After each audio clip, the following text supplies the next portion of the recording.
A very pleasant evening to one and all present here. I, Rotaractor Shivani Chaudhary, Adjunct Secretary of Rotaract Club of Noida Youth, welcome you all for the fifth session of Rotaract Talks, Indian Legal System and Mental Health. I'm glad to have with us Ms. Neha Manglani as speaker for the day, Rotaractors from Rotaract Club of Sophia College for Women and Rotaract Club of Itahri. To begin with, let me introduce Ms. Neha to you all. Ms. Neha completed her graduation from Bharati Vidyapeeth's New Law College, Pune, and her master's from National Law University, Jodhpur. She was a research associate with Intellectual Property Lab and started teaching as Faculty of Law with Bharati Vidyapeeth's New Law College, Pune. Currently, she is pursuing her dream to be scholar by qualifying national eligibility test. It's a pleasure to welcome you, ma'am, and I request you to start the session. Hello, everyone. Hope you are doing well and staying safe. As you all know, the topic for today is it clear now, Shivani?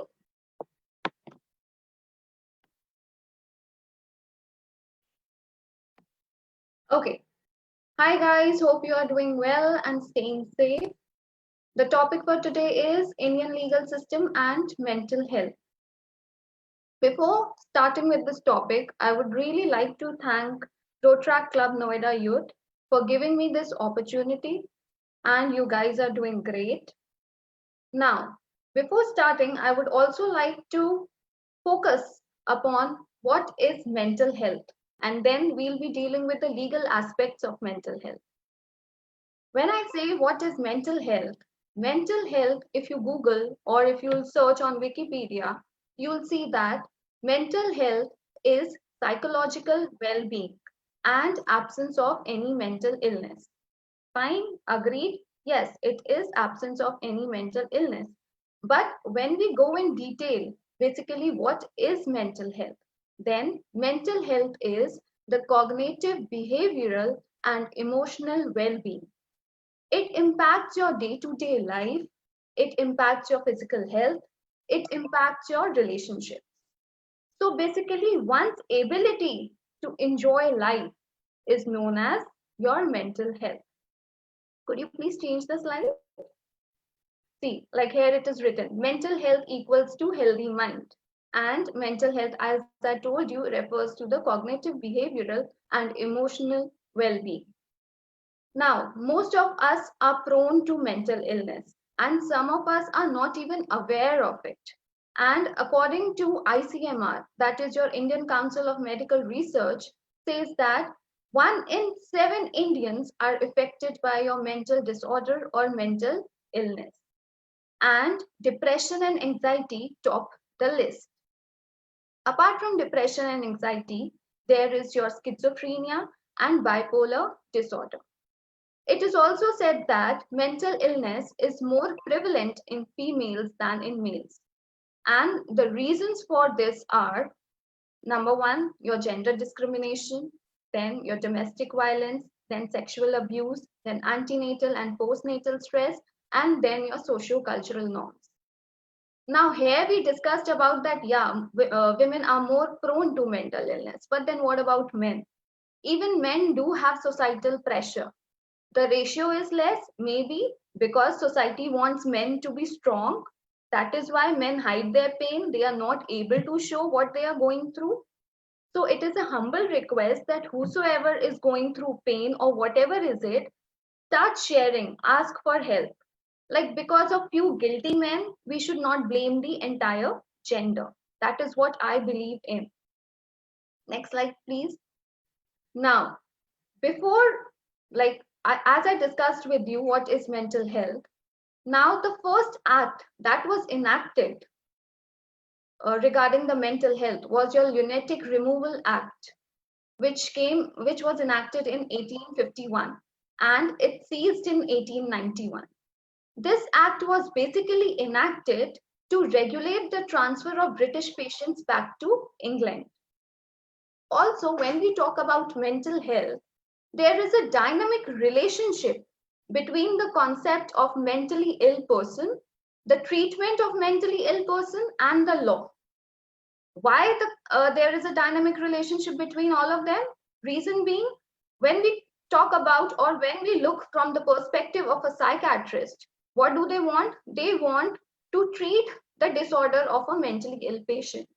And for them, welfare of the patient is most important. But when it comes to the court, what is the priority? The priority is the welfare of the society. The court looks into it whether the patient is competent enough to commit the crime or not, or the patient is dangerous to the society or not. This is what court looks into it. So basically, after, as we discussed, the Lunatic Removal Act, there were many legislation. As Indian administration was taken over by the British Crown in 1858, we had many laws at that time. So one of them is your Lunacy Supreme Court Act of 1858. Then we had this Lunacy District Court of 1858. Then Indian Lunatic Asylum Act of 1858 and the Military Lunatic Act of 1877. Now, all these laws, all these acts, their main concern was that there should be mental establishment or mental asylum. So there was mental asylum, but because of poor condition and no or little treatment of the patients, all these acts were not working. So everyone came with this idea that there should be a proper legislation regarding the mentally ill patient. And hence, we had the Indian Lunacy Act of 1912. Now, when this act, So when this act came into picture, that is your Indian Lunacy Act of 1912, this law was considered as the first comprehensive law regarding the treatment of mentally ill patients. It changed the condition of the mental asylum. It also focused on the protection of public. Though it focused on the protection of public, but it also mentioned that the protection of public would be from the dangerously ill people. Now, those mentally ill people were considered as the dangerous person. So this way somehow it lagged, or this was considered as the con for the mentally ill patient, because it is not necessary that they might be dangerous to the society. Also, it was concerned with your custodial sentence. It was not concerned with the treatment of the patient, rather the custodial sentence of the patient. And hence, there was this need arose that there should be a separate legislation for it. Because after the Second World War, when Universal Declaration of Human Rights was adopted by the UN, there was more awareness regarding human rights, and therefore the Indian Psychiatric Society, they submitted a draft on mental health bill, and therefore we had this Mental Health Act of 1987. Change the slide, please. Now we had this Mental Health Act of 1987. Now in this act, there is nowhere defined what is mentally ill. What do we mean by mentally ill person? Like mentally ill person or mental retardation, people suffering from mental retardation are same or different? Nowhere. But section 2L gave us a clear idea, or in a way they wanted to tell us that mentally ill person is a person who is in need of a treatment, but by the reason of mental disorder and not mental retardation. So in a way, it clarified that mental disorder is different from mental retardation. Now I'll tell you that how mental disorder is different from mental retardation. When we talk about mental disorder, the person having mental disorder is going through or has some mood swings, change in behavior. This is what is your mental disorder. But when we talk about mental retardation or intellectual disability, the person lacks or the person has a problem regarding understanding, communicating, social skills. All this comes under your mental retardation. Mental retardation is by birth, and here mental illness can be at any age. Mental retardation you can see before the age of puberty, like you can find out before the adulthood you can basically find out that the person has some mental retardation or intellectual disability. But when it comes to mental illness, it is like after puberty, people or the child or whosoever it is, they come to know that they are suffering from any trauma or stress or depression or anxiety therewise. So that is what is mental retardation and mental disorder. Now, when we talk about mental disorder can be cured through medication or a psychological support. But when we talk about mental retardation is a condition. It is not a disease or an illness. So I hope you guys are cleared with the difference between mental retardation and mental disorder. So coming back to Mental Health Act 1987, as it cleared the difference between mental disorder and mental retardation, this act emphasis on treatment rather than on custody. As I discussed before, that under Indian Lunacy Act, they had custodial sentence. Their emphasis was on custodial sentence rather than on the treatment. But this act, there was emphasis on care and treatment rather than on custody. This act also dealt with protection of human rights, guardianship, management of property of people of mental illness, people with mental illness. Now, all these points were there, but there was no proper procedure to implement it. As there was no proper procedure to implement it, so therefore the need arose that there should be something so that they can be implemented properly. These procedures can be implemented properly or executed properly. But because of no proper functioning or procedure, this act also had many lacunas. And therefore, human rights activists challenged the constitutional validity of your Mental Health Act 1987. They said that it was against Article 21 of our Indian Constitution. Change the slide, please. Why did they say that it is against the constitutional validity of, why it is against Article 21 of the Constitution? Firstly, as we know that Article 21 is right to life and personal liberty. So it was said that under Mental Health Act 1987, it dealt with curtailment of personal liberty because it did not deal like what about the treatment of mentally ill person, as there was no proper procedure to it. And also there was no provision of review by judicial body. And by the way तुम्हारे information के लिए बताए थे कि हम फिर से वही चीज What? It is not clear. Could you help me, Shivani? What is he saying?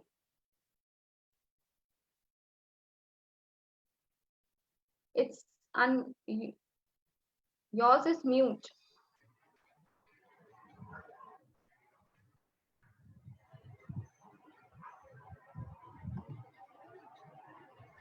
Am I audible, ma'am?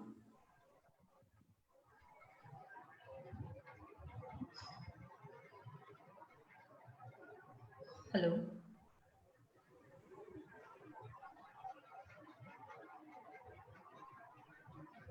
I'll tell you later on that under the new Mental Health Act, there is a body established for the provision of review. Mentally ill or mentally retarded or whatsoever, the court will have or the court will decide whether that person is mentally retarded or suffering with any mental disorder or not. Shivani, is there any problem? No, ma'am. It's fine? Yeah. That was just Okay. a glitch. Okay. Next slide, please. Yeah. Okay. So now, as I told you that there was constitutional validity of Mental Health Act 1987 was challenged, and thus after that, what happened? Like there were no proper implementation procedures, and therefore the burden was on the family of mentally ill people because they needed to go through the trauma, be it financially, be it socially, or be it emotionally. They had to suffer and bear all those trauma, and therefore it was said that there should be a proper act regarding the mentally ill patient so that if they're so that mentally ill people should not be considered as an object in the society. They should be treated as the same peer, same like us or like any other person who is not mentally ill. And thus we had the Mental Health Care Act of 2017. This by far, this act is considered or it is considered as a fruitful act which has really helped and implemented or come up with the laws or enactments which are really helpful for the mentally ill patient. Now, when I talk about Mental Healthcare Act of 2017, we'll be dealing with the salient features of Mental Healthcare Act of 2017. So the first salient feature of Mental Healthcare Act of 2017 is it gave proper definition of mental illness. Now, previous act, what did we see? That there was no proper definition. It was just said that mentally ill person is the person who has any mental disorder, but he has no mental retardation. It was this. But under Mental Healthcare Act 2017, we had the proper definition of what is mental illness. Now, mental illness is any substantial disorder of thinking, mood, perception, or any memory that impairs your judgment or behavior. That is basically your mental illness. And further, it is written that it does not include mental retardation. Like this definition was a clear definition as to what is your mental illness. Then we come to our next feature. Change the slide, please. Then we come to our next feature, which says that mental illness will be determined in accordance with the national and international accepted medical standards by WHO and ICD. WHO is your World Health Organization and ICD is your International Classification of Diseases. Now, this act clearly mentioned that it should be according to the national and international standards. Section 3, Clause 5 of this particular act said that the determination of person with mental illness shall not imply that the person is of unsound mind. Now, if we have studied law and if we have studied IPC, contract, or family law for that matter, what do we see? Everywhere we study the person is of unsound mind, right? There are no provisions regarding mentally ill persons, right? It is always said that the person is of unsound mind. So here they made clarification that the determination of person's mental illness shall not imply that the person is of unsound mind unless it has been declared by the competent court. Previously, what did we see? That there was no judicial review or body for that. But here it was clearly mentioned under Section 3, Clause 5 that unless it is declared by the competent court, the person would not be considered as an unsound mind, because the person of unsound mind is different from the person with any mental disorder or mental illness. Next slide, please. Now, when we talk about Indian Contract Act, or when we say that what is unsound mind, under Section 12, we study about unsound mind or sound mind. What is sound mind? Person of unsound mind? Person of sound mind is that person who at the time of entering into a contract should understand the nature of the contract, the object of the contract, and has a judgment, rational judgment to it, that what he is getting into and what is the purpose of the contract. Thus, the person is of unsound mind. In contract, we also study that if the person is of sound and unsound mind, then at the time of entering into a contract, he should be of sound mind, right? So that is what Section 12 talks about it. But here, nowhere it is mentioned that what about the person with mental illness. And we need not get confused between the person with mental illness and the person of unsound mind, because Section 3, Clause 5 clarifies it, right? Previously, I discussed with you guys what is Section 3, Clause 5. Next slide, please. Then we come to your family law. When we talk about family law, we all are aware that there are 4 personal laws. When I talk about 4 personal laws, this means your Hindu law, your Muslim law, your Christian law, and your Parsi law. These are the 4 personal laws that we study under your family law. So when we talk about your Hindu law and discuss unsound mind, the first thing that comes into picture is your Hindu Marriage Act. When I discuss Hindu Marriage Act, Section 5, Clause 3 says that at the time of marriage, neither party should be incapable of giving a valid consent because of the unsoundness of mind. If both the parties have given a valid consent and they are of sound mind, it's fine. But they should not be incapable of it. Second, if they are capable of giving a valid consent, but any one of them is suffering from such mental disorder or illness that it is unfit for the marriage or procreation of children. Now, you are able to give consent, but at the same time, you are going through such mental illness that you are not able to handle your marriage or you are not able to procreate children, then it will be a voidable marriage. And third, it is said that because if they have recurrent attacks of insanity.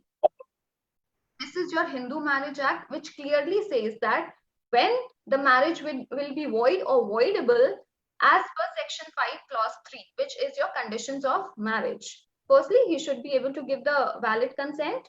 Secondly, the valid consent. If not, then he is fit for marriage and procreation of children. And third, recurrent attacks of insanity. Then we come to your section. Next slide, please. Then we come to your Section 13. On what grounds you can seek divorce?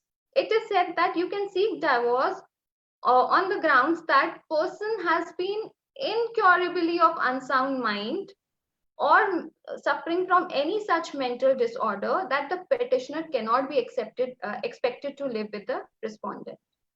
If this is the case, then the person can go, any one of the spouse can go and seek for divorce. Then we come to your, next slide please. Then we come to your, the bifurcation of Muslim law, Christian law, and Parsi law. In Muslim law, it is said that the marriage with the person of unsound mind is considered to be valid by the legal guardian. A woman can seek divorce under the Dissolution of Muslim Marriage Act if her husband has been insane for the period of 2 years. But under Christian law, the marriage is considered as voidable and the divorce can be granted or sought if the person has been incurably of unsound mind for continuous period not less than 2 years from preceding the presentation of the petition. And in case of Parsi law, it is within 3 years from the date of marriage. So on these grounds, you can seek divorce. Here we are differentiating between what is the person of what do we mean by the person of unsound mind and what do we mean by the person of mental disorder. Next slide, please. Then we come to your Indian Penal Code. When we talk about Indian Penal Code, Section 84 comes into picture. So when I talk about Section 84, it is said that nothing is an offense which is done by a person who at the time of doing the act was of unsound mind, because he was not able to understand the nature of the act, and while committing the crime he did not know whether this is a crime or it is against the law. So under Section 84, it gets the defense of insanity. Now, their section also lays down the legal test in case of unsoundness of mind. And what is that legal test? Which is based on your McNaughton's rule, that if at the time of committing a crime, the person is not able to understand the nature or the act of the crime, then he'll get the defense of unsoundness of mind. That is your Indian Penal Code. It also talks about the legal sanity and medical sanity. When we talk about legal sanity and medical sanity, these are two different words, but always there is a conflict between these two words. Why is it so? Because medical sanity means that the person is going through any mental disorder or is of unsound mind for the whole period. But when it comes to Indian Penal Code, for that matter, it is always said that the person is of unsound mind at the time of committing a crime. That is what is basically mentioned under Section 84 as well. Next slide, please. Next slide. I already discussed this. Now, the third point is the first point when we discussed the Mental Health Care Act of 2017. The first point that we discussed was the definition of mental illness. Second point that we discussed was that it should be in accordance with the national and international standards that has been accepted by WHO and ICD. And now we come to the third point.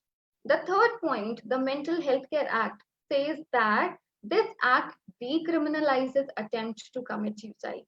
Now, when I say that this act decriminalizes attempt to commit suicide, but under IPC, we still study Section 309, that is attempt to commit suicide. It is still there. It is still mentioned.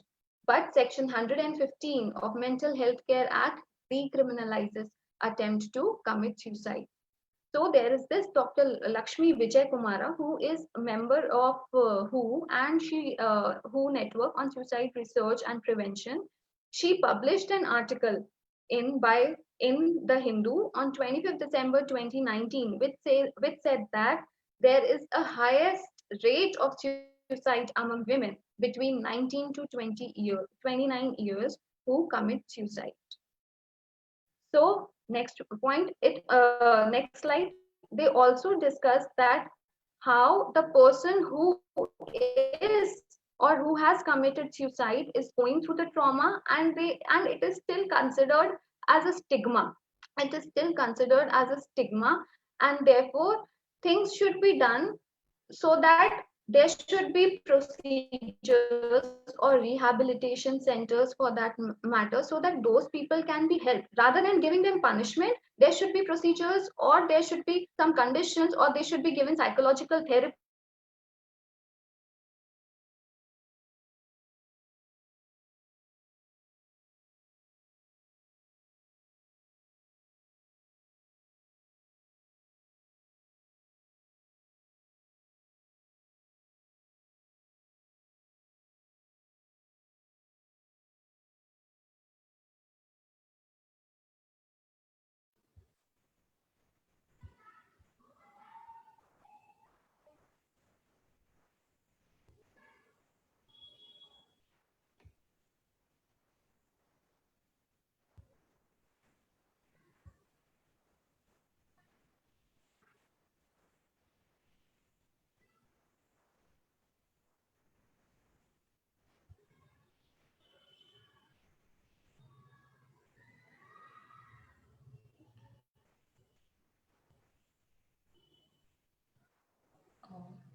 Ma'am, you are on mute, I guess. uh, Yeah, now you are audible. I'm so sorry, there was this technical error, I guess. No issues, ma'am. No issues. Okay, so where were we? Like, yeah, decriminalizes attempt to commit suicide. Therefore, there should be procedures so that the people who are going through such trauma or such stress, they can be helped rather than giving them punishment. The fourth feature of Mental Health Care Act was that this act seeks to fulfill the international obligations with regards to UNCRPD, which means United Nations Convention on Rights of Persons with Disabilities. It is said that all the laws and everything regarding the person with mental disorder or any other disability should be in harmony with UNCRPD, and seek they also seek that there should be and they also seek that there should be that the people with mental illness should not be considered as an object or charity, and they should be treated properly. Next is, this act allows people with mental illness to make decisions regarding their health, and they should be given appropriate knowledge regarding each and everything. This act also talks about the right of the people with mental illness along with access of health care and treatment without discrimination from the government. It says that the government will not make any discrimination regarding the normal people or the people with mentally ill persons. Next slide, please.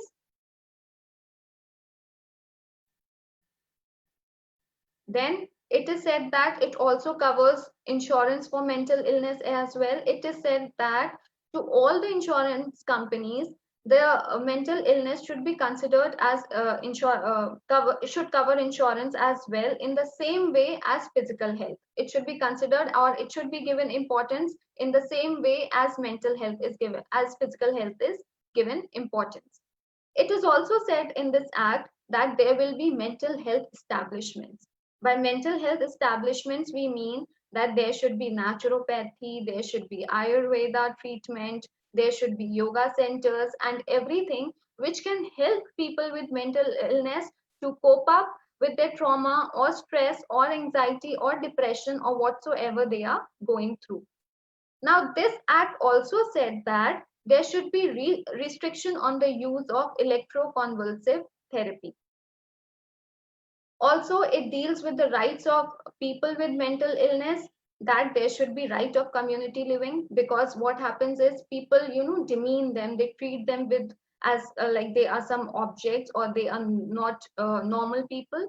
So it should not be done. So they have a right of community living. Then they have a right of protection from cruel, inhuman, and degrading treatment, and they have a right to free legal aid. Next slide, please. There are other legislation as well, like the National Trust Act of 1999 and the Legal Services Authority Act 1987.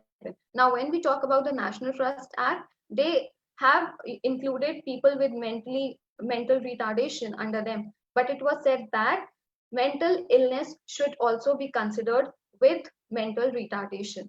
And the Legal Services Authorities Act, it was said that the free legal aid services, as we studied that it is a right of mentally ill people to have free legal aid. So under this, they should have the right to free legal aid. Before coming to the conclusion, I would really like to add one more point. While we were dealing with IPC, there is always mens rea and actus rea. So the person who is going to mental illness, the problem that is discussed there is that whether the person had an intention or not. Like under section 84, what did we discuss? That the person should know the nature of the act. So similarly, the mens rea is checked. So if the person who has committed a crime, and he pleads on the ground of mental illness, so it is to be checked whether there was mens rea or not. Next slide, please.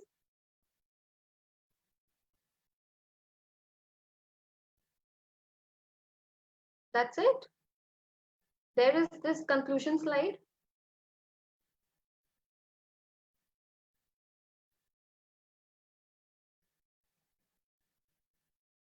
Before that, there is this very famous case, Kumari Chandra versus State of Rajasthan. In that case, it was said that can premenstrual syndrome could be considered as the ground of insanity or not. In that case, what happened? There was this woman who went to pick up her niece and nephew from school, and therefore, while she was going there, while coming back, what did she do? She, pushed their niece and nephew into the well, and two of them were saved, but one died. So it was pleaded that at that time she was menstruating, and therefore, because of that, uh, as we all know, that menstruation triggers whatever your mood swings, your behavior, and everything. So it was said that it was because of that she did that. So whether it should be considered as a ground of insanity or not, legally and psychologically, it is not proven as of now. Anything hasn't been proven. But in this case, it was said that she already had prior madness. It was mentioned in the facts that she already had prior madness, and doctors who were treating her, they also came forward and told that she has been on medication, and therefore all these problems were triggered, and she did that, though she had no intention of doing that. So basically, that was the thing here. Rest, to conclude, I would like to say that there is no health without mental health, like WHO has said, and this statement is completely agreeable because this new Mental Health Care Act is drafted so wonderfully, and this act has almost and covered almost each and every point regarding the mentally ill people, the rights of mentally ill people, taking care of their families and everything. But this, on the parallel front, this has been criticized by Indian Psychiatric Society as well, because when we talk about the 1987 Mental Health Act, that act, the bill was submitted by the Indian Psychiatric Society, but in this act, while the enactment of this act, no help, they were not asked to help come on board with them, though some help was taken by them, but no, they were not asked to come on board with them and make a draft out of it. Therefore, in some or the other way, it has been criticized. I feel let us give some time to this and see how it blooms and how it helps people. So that was it. I hope you enjoyed it, and if there are any questions regarding it, you may ask me. Yeah, so ma'am, we have some questions by our participants. So can we start with it? Yeah, sure. Yeah. So the first question is that how can we feel stable in difficult times? Okay, how can we feel stable in difficult times? Frankly speaking, those difficult times, it takes time to heal. You cannot say that something has come over your head or you are going through something. You cannot just heal in a minute. You need time to heal.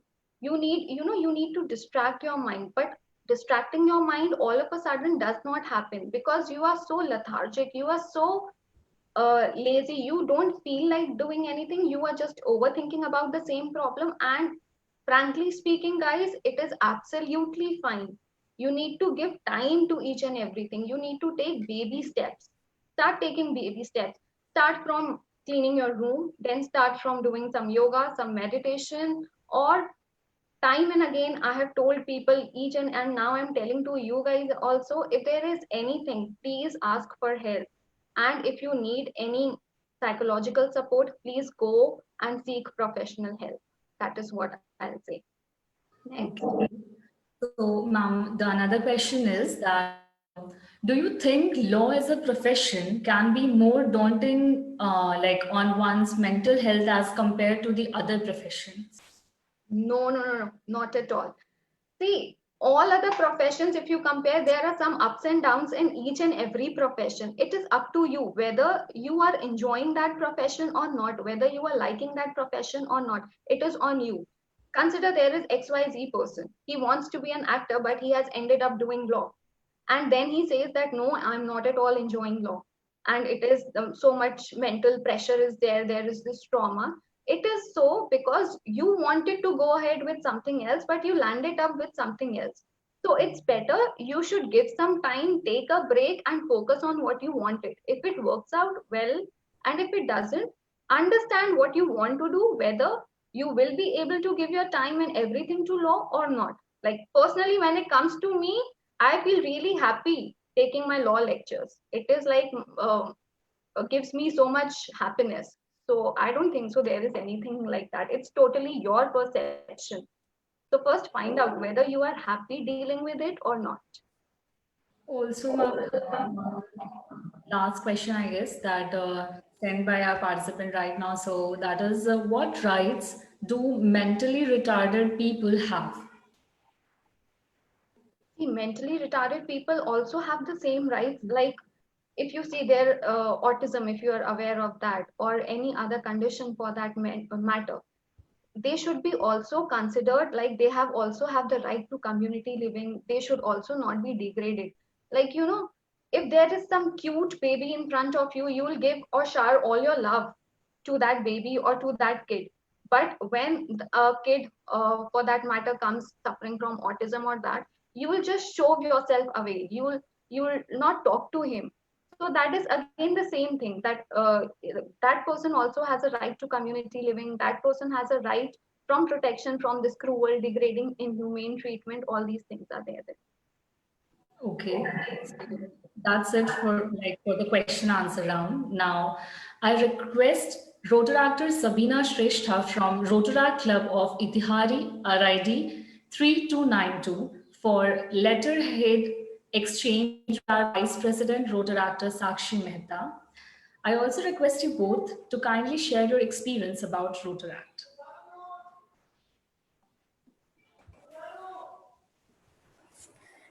Good evening to all. My name is Sakshi Mehta, Vice President Rotaract Club of Noida Youth.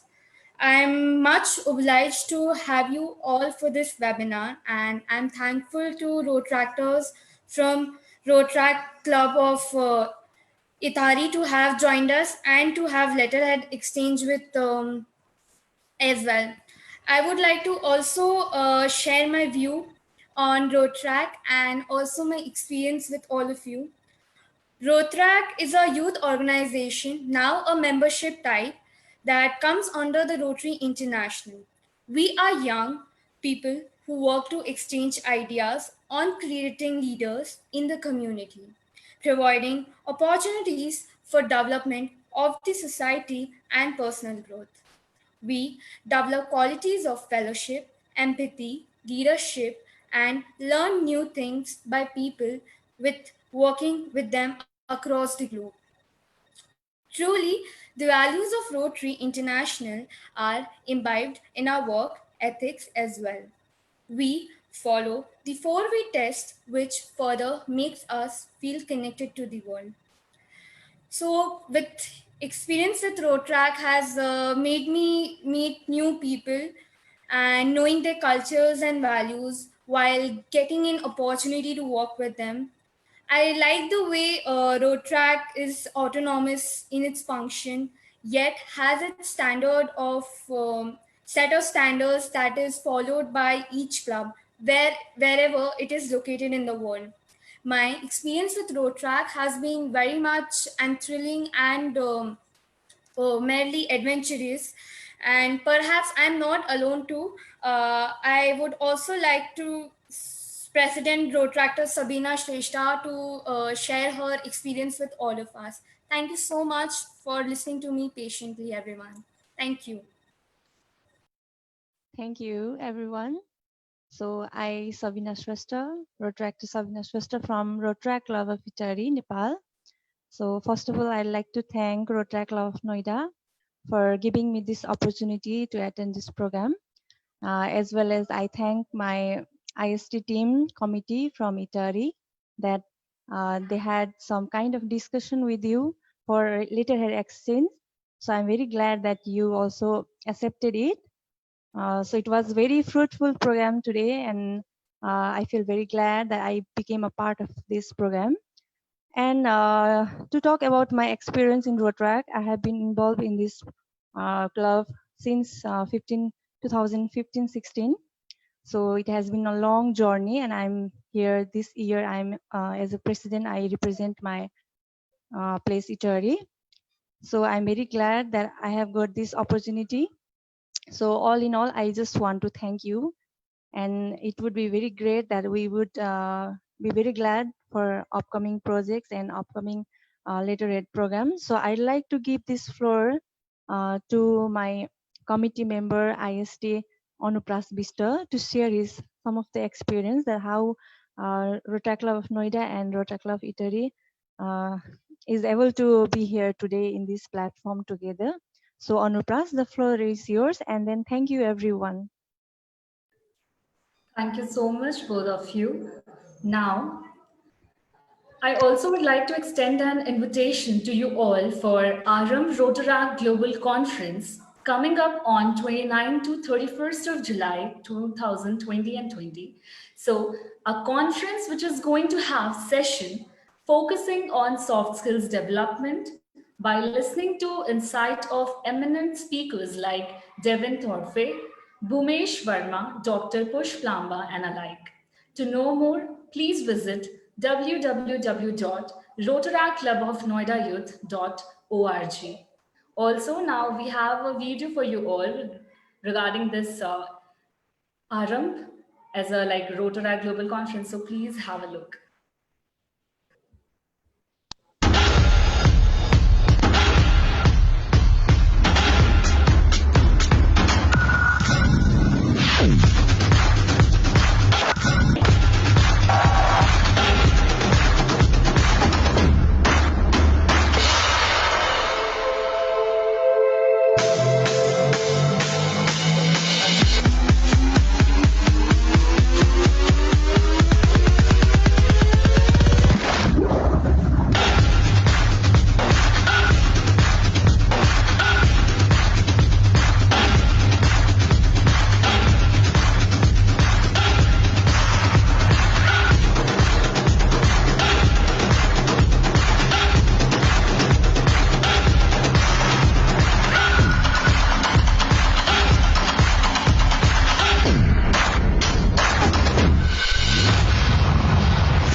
Just because no one else can heal or do your inner work for you doesn't mean you can, should, or need to do it alone. I would like to extend my gratitude to you, ma'am, as you took out time from your schedule to share your knowledge in this webinar. Also, I would like to thank our team, starting from Rotaractor Vartika, Rotaractor Karan, Rotaractor Yash, Rotaractor Pratyush, Rotaractor Ishan, Rotaractor Sakshi, Rotaractor Aditya, Rotaractor Bhavya, Rotaractor Jay, Rotaractor Ayushi, and Rotaractor Devoshi, who worked hard for this webinar and made it possible. Now, last but not the least, our patient listeners, our dear audiences. I thank you all on the behalf of all of us at Rotaract Club of Noida Youth, and I hope this session helps you all, and we look forward to have you all for our next sessions too. Thank you.